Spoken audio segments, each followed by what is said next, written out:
Oh, dia pernah kita anugerahkan, dia pernah dapat award di SAM hari tu. Director C lagi. Kita ada maknya cikgu dah siap, kakaknya pun cikgu dan dia pun bakal cikgu. Okey, kita ada Nur Kristina. Ada dua orang. Yang kita perlukan pelapis muda daripada Folai.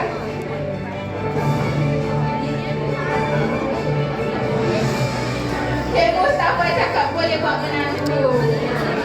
Cikgu Karina nak bagi ke? Oh, ada anak muda cakap. Ada orang cucuk. Ada Kristina, Tanya. Dan yang terakhir, our J kita pada hari ini. Congratulations untuk new achievers. Dan juga Presiden Cabinet Cerateng. Okey, sebelum tu saya takkan lepaskan begitu sahaja. Kristina bakal cikgu. Okey? Okey. Awalah. Okay, Assalamualaikum and good morning, Folai. Waalaikumsalam, Kristina. Okay, my name is Kristina and I'm still a student. Okay, first of all, thank you my mom yang Puan Zainah banyak guide saya, banyak tolong saya. Awalah Kak Zainah. Okay, Katanya Cikgu Zainah. nak mula, macam mana mula-mula saya start Folai ni? Okay, sebenarnya my mom dah lama dah saya suruh buat. Tapi waktu tu saya masih muda, saya rasa macam tak apalah, nantilah kan, banyak lagi boleh buat. Lepas tu saya bawah mak saya dah pernah expired dah.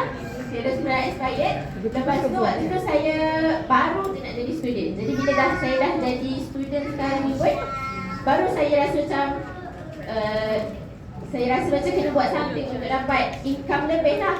Okay, jadi bila saya dah buat tu pun pemikiran saya, skeptikal saya orang-orang muda sekarang ni macam kan produk kesihatan. Jadi orang muda ni dia macam kurang ambil berat sangatlah unless kalau you sendiri rasa sakit tu.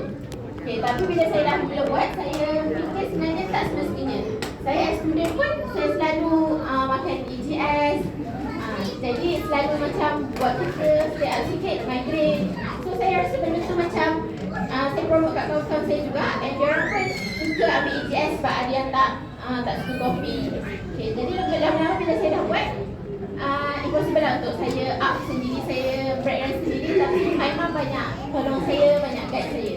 Okay, so apa yang saya boleh cakap, Folai ni pun dah produk yang sangat bagus. You tinggal nak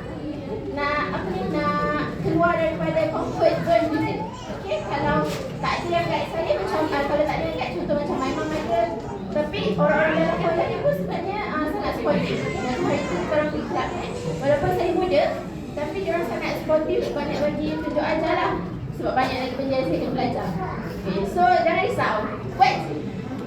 Okay, itu je daripada saya.